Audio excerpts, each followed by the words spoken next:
Då har jag ritat upp ett skaft här. Och det vart inte helt perfekt, så det kommer jag justera lite när jag gör det. Nu ska jag lägga bladet. Jag kan ju liksom skifta skaftet lite så här. Där pekar det för mycket upp. Så att så där någonting tror jag att det ska sitta i skaftet så att säga. Det vart lite fel linjer här bak, men det känner jag nog när jag filar till det sen.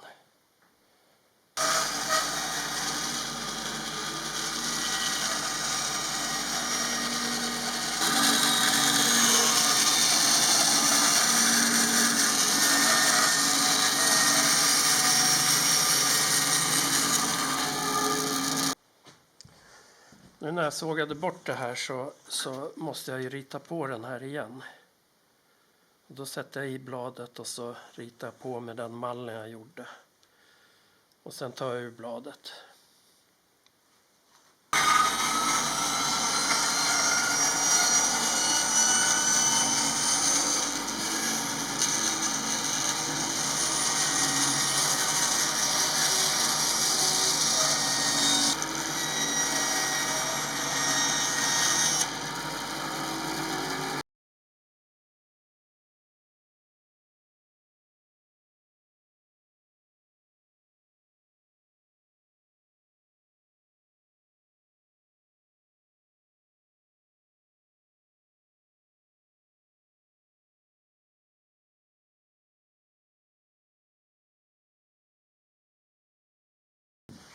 Om man känner sig bekväm med att tälja så kan man ju börja tälja fram den här formen.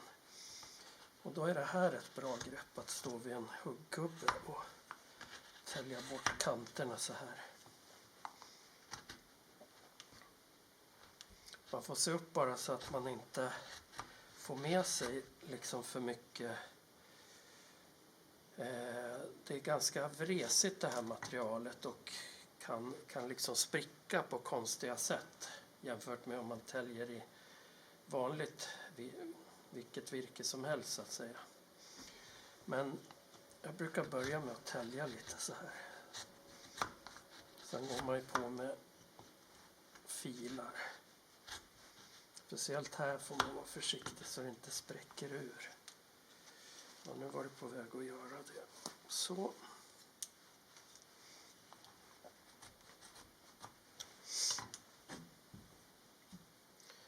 Så får man ha lite koll på vad som är undersida och ovansida här.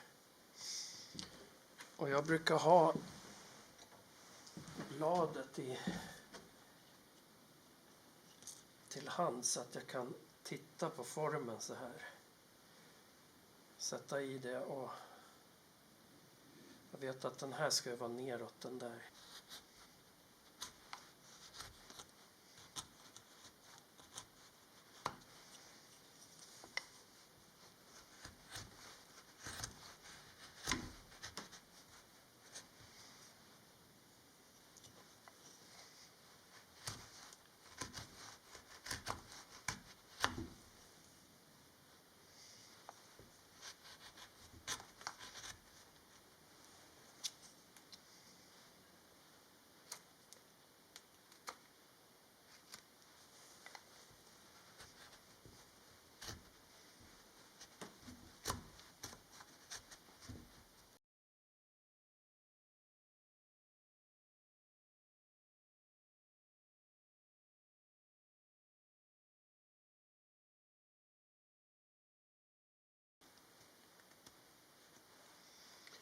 Jag är ganska bekväm med täljning så att jag tycker det känns bra att sitta och tälja fram formen lite här.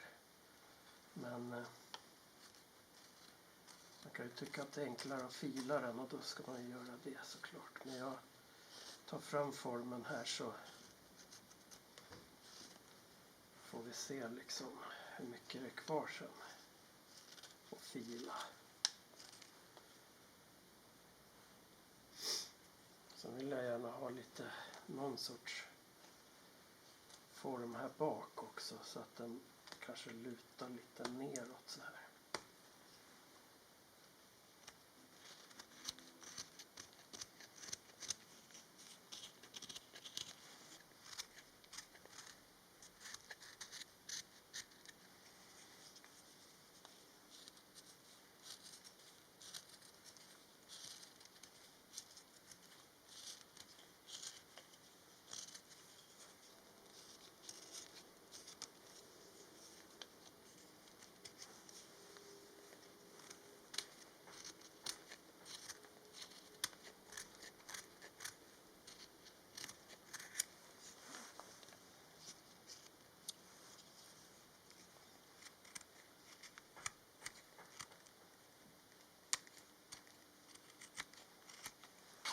Nu har jag börjat fila här.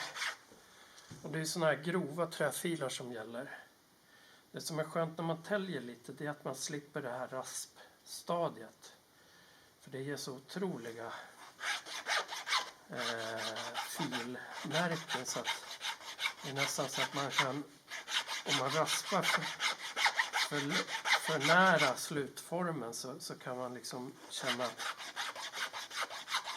att man måste ta bort så mycket så att det kanske blir lite mer än vad man hade tänkt. Så att nu har jag gått liksom täljt istället för raspat, kan man säga. Och nu filar jag med en sån här fin träfil. Och de ställen som man ofta känner att det är lite för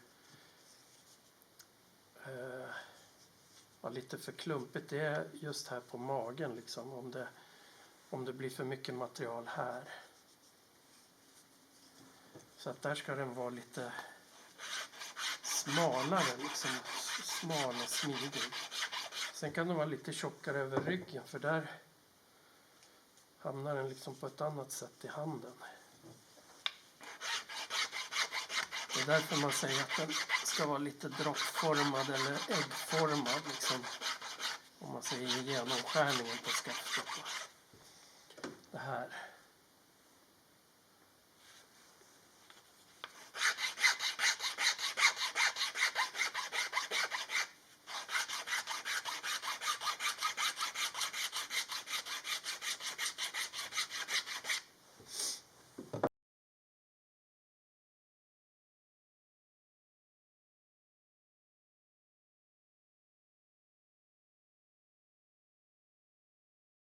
Det hände lite grejer medan jag laddade batteriet. Jag har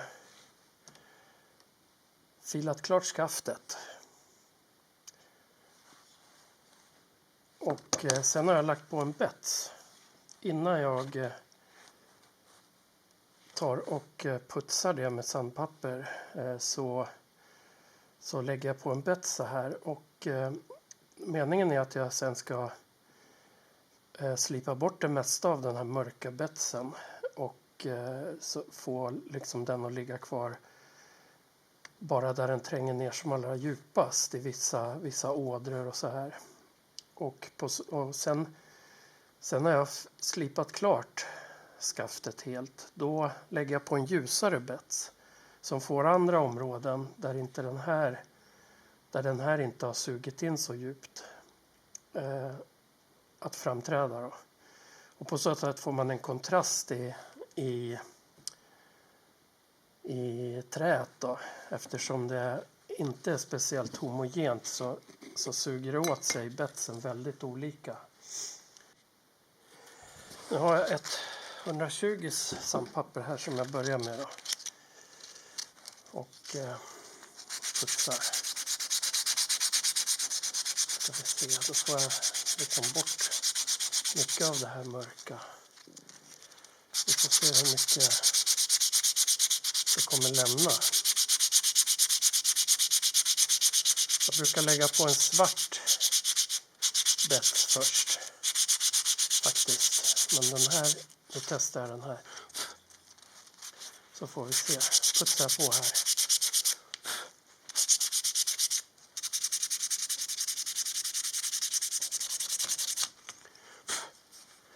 Så ja, nu är det putsat en gång med nummer 120. Nu ska jag gå på med 240.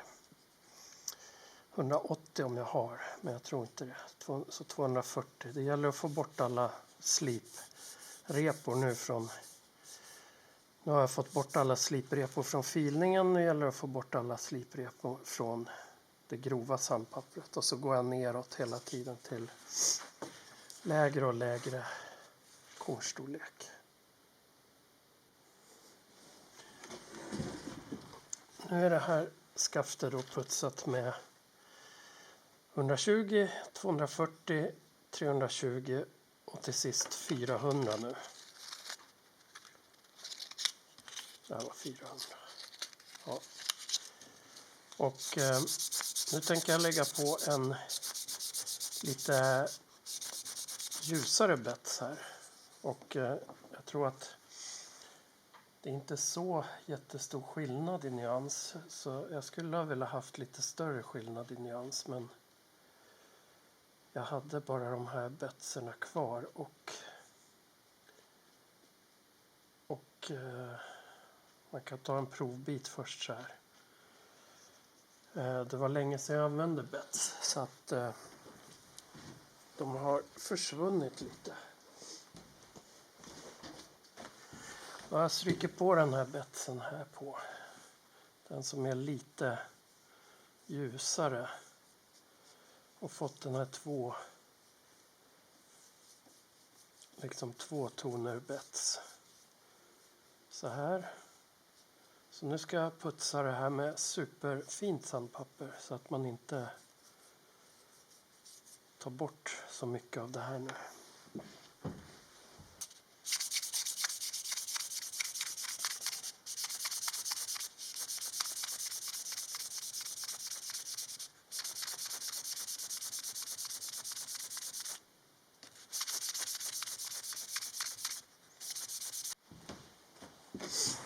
Nu har jag putsat det här med 1000, 1500 och 2000. Och nu ska jag